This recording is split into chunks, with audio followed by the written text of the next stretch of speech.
Hey, it's Antonio. Welcome back to my channel. Who's ready for some fighting words? In this video, I want to talk about the man from Philly, Bootz Ennis, Jaron Ennis. And he had a spectacular fight. He had another spectacular fight.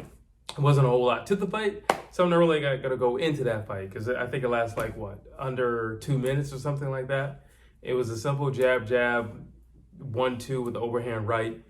Guy went down. Even Bootz said he thought he'd get back up, but he didn't get back up. So I don't even want to go there. I want to talk about what he said after the fight.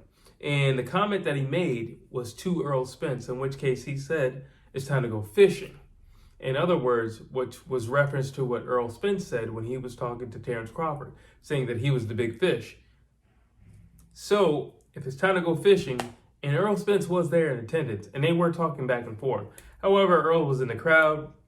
Jaron is in the ring, and he already knocked the guy out. So there's guys in there. There's noise. Bootz team and family are out there screaming at Errol Spence. So Errol Spence is screaming at Jaron Ennis, and he's screaming at the family. And so it's just a lot of screaming, but nobody really knows what they were saying back and forth. Even Jaron Ennis said he didn't really understand what he was saying. But the point was clear. I want you. Now, maybe Errol was saying something to the point where if you want it, you can get it. Or he was just saying like, you're not on my level, which I'm thinking it's more along the lines of you're not on my level, or you're not, on my mind as of right now. I have something bigger I'm trying to get to, and that's Terrence Bud Crawford. But the question was still made. The attempt was still there.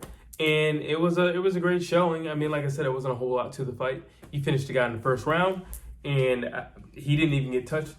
I think it was a total of like 9 punches or something like that. He didn't even get touched. So there's really not a whole lot to go over that. But I think it's good to see have Errol Spence see that face to face. And I guess the question I want to pose is, in which case I've been saying for over a year that I truly believe that Jaron Ennis could beat Errol Spence.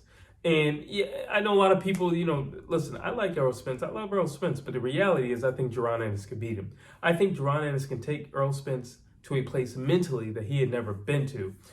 See, most of the times when Errol Spence goes to a place mentally, it's a doghouse. It's a dog yard. It's always my heart versus your heart. But I think where Jaron Ennis will take Errol Spence is a mind game. It's not about heart right now. It's about chess. It's about who's going to make the better tactical move. It's about who's thinking more moves ahead. That's what it is. I also think Jaron Ennis is defensive in a very athletic way. And he's very springy, and he's jumping around and, switching to side like he's very springy. So, he reminds me, now, again, I've gotten a little flack for this, but I am saying it. He does remind me of Roy Jones. I don't think that anybody's going to be another Roy Jones.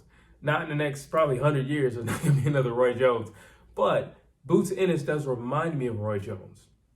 Just a lot of the things he does. He reminds me of a Roy Jones.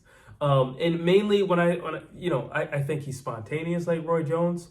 I think he moves ahead like Roy Jones. I think he has power like Roy Jones. I think he is very in the moment like Roy Jones. And when I say like Roy Jones, I think there's only like 2 guys like that. I look at Prince, Nassim Hamed, and then I look at Roy Jones. There was only like 2 guys who ever truly fought like that. And there is the drunken master. I'm not going to talk about him. But yeah, I just think Jaron Ennis has a lot of that in him. We haven't really seen him dig deep on it and go to war with somebody. We have seen him fight up close, but we haven't seen him go to war. We haven't seen him hurt. We haven't seen him tested. We haven't seen his jaw tested. We haven't seen how well he takes punches to the body. We haven't seen a lot of these things. So we don't really know what he's made of when the going gets hot. And all fair. But I think what he possesses in terms of skill, I don't think unless he wants to go there or there's somebody skilled enough to put him there, he doesn't have to go there. That's what I think. And that's another reason why I say he reminds me of Roy Jones. Roy Jones would only go in the corner if he wanted to be in the corner. If you kept talking too much or something like that, he would back himself in the corner. He'd back himself on the ropes. But he didn't have to be there. He was fast enough. He was skilled enough. He hit hard enough. He was, he didn't have to be there. And Jaron Ennis is kind of the same way. I definitely think he can put Errol Spence in an uncomfortable situation mentally. I think he can make Errol Spence fight in a way that he's never had to fight before. I also think he can back Errol Spence up. Jaron Ennis has a lot of power. He's put everybody down. And I'm not saying he can put Errol Spence down, but maybe he could. Listen, if you put everybody else down, who am I to say you can't put him down?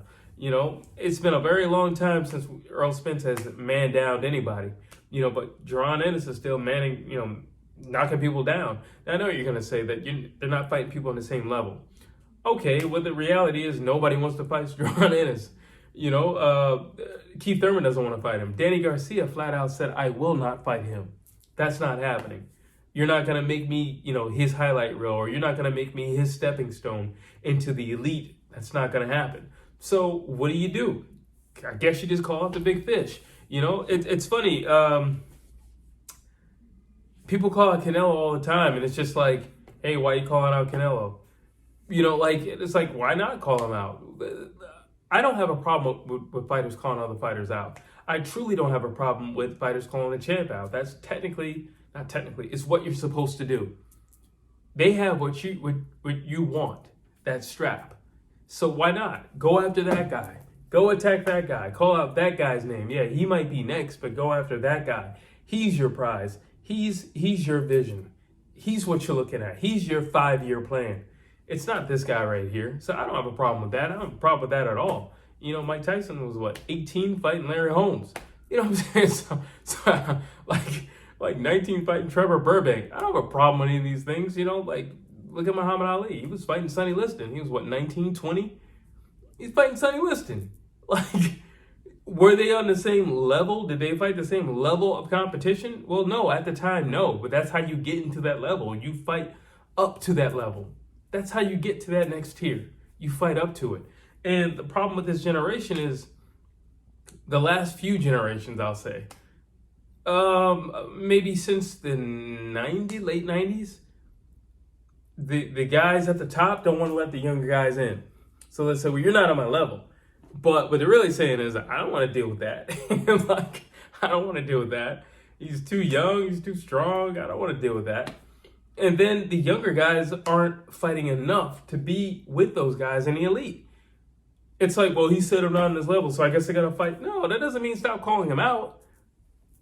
Continue to call him out. You look at, although they're technically on the same level, look at Jermell Charlo, you look at Benavidez and all these guys, they're tired of calling out Canelo. Just because he hasn't said yes yet doesn't mean you stop. Continue to call him out. I salute Jaron Ennis, and I hope that he continues on this pursuit.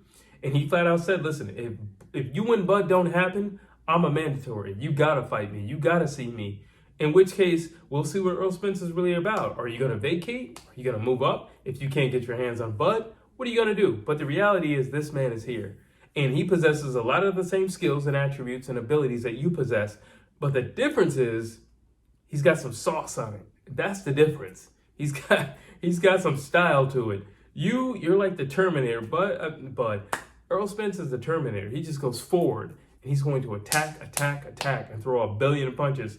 Jaron Ennis is not going to do that. He's going to dance. He's going to prance. He's going to jump around. He's going to be here. He's going to be there. He's going to be all over the place. He's going to be throwing body shots. He's going to be throwing shovel hooks, uppercuts. He's coming from all over the place. He's going to dance around you. He's going to make you look silly in the meantime, so it's going to frustrate you mentally because he's hitting you and you can't hit him back. So that's my video. I want to know what you think. Do you think Jaron Ennis is the real deal? Do you think he's ready for Errol Spence? Do you think he's ready for Terrence Crawford? Do you think he's even ready for Keith Thurman? I already said Danny Garcia won't fight him, so we'll leave him off that list. But what do you think? Do you think he's reaching a little too high right now? Or do you think he actually can sit amongst the elite right now? Drop your comments down below. I'd love to hear what you have to say. As always, please like, please share, and please subscribe to my channel.